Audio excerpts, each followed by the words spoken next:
আমি যদি ইতিহাস চাওঁ মহাত্মা গান্ধীয়ে কংগ্ৰেছ দলটোক নামটো সলনি কৰি পেলাই বেলেগ এটা ৰাজনৈতিক দল কৰি দিছে।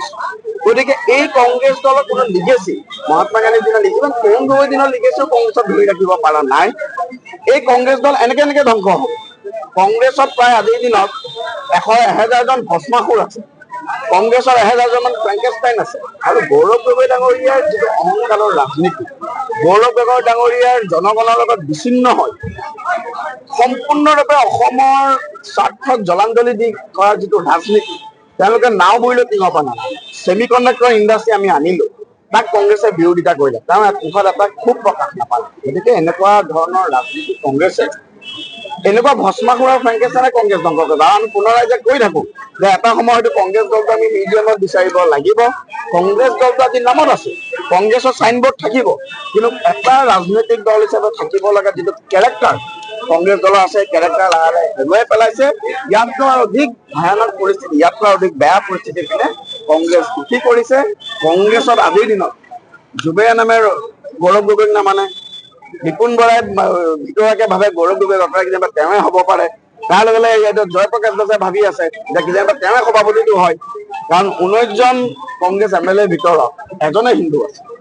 মই স্বাভাৱিকতে বিচাৰিছিলো জয়প্ৰকাশ দাস সভাপতি হওক, কিন্তু এতিয়া জয়প্ৰকাশ দাসে ভাবি আছে যে জয়প্ৰকাশ দাসে কেনেকৈ সভাপতি হ'ব লাগে। গতিকে তেওঁলোকে সকলোৰে শত্ৰু মোৰ কংগ্ৰেছৰ বুলি সমবেদনা চলিবই। এইটো এটা সাধাৰণ কথা। কেইদিনমানৰ পিছত আপোনালোকে চাওক ৰাহুল গান্ধী হটা অভিযান আৰম্ভ হ'ব। ইতিমধ্যে এবাৰটো হৈছিল।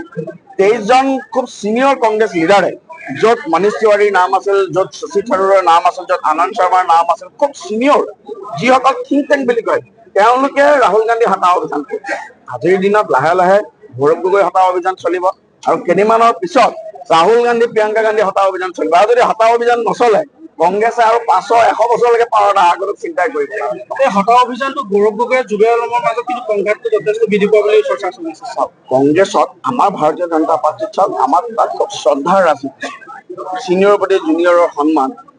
এজন যুৱ কংগ্ৰেছৰ সভাপতিয়ে এজন ষ্টেট প্ৰেচিডেণ্টক মাৰিবলৈ খেদি গৈছে, তেওঁ লোকসভাৰ উপদলাপতি মাৰিবলৈ খেদি গৈছে। এতিয়া মই অনপাইট কৈছো, তেওঁলোকে প্ৰকাশ কৰা নাই। খুব ডাঙৰ এটা ভয়ানক হুলস্থুল হৈছে।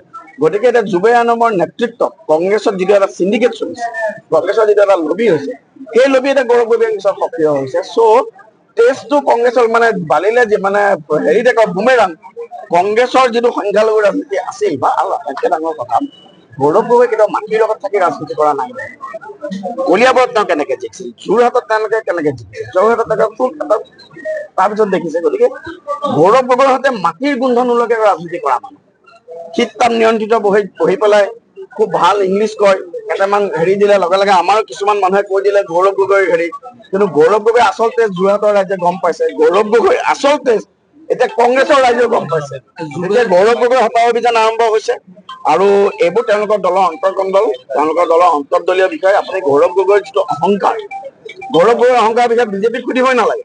আপুনি কংগ্ৰেছৰ মিত্ৰ দল জাতীয় পৰিষদ বা ৰাইজৰ দলক সুধিলে কংগ্ৰেছ দলৰ যিটো অহংকাৰৰ ৰাজনীতি, সেই অহংকাৰৰ ৰাজনীতি গম পাব।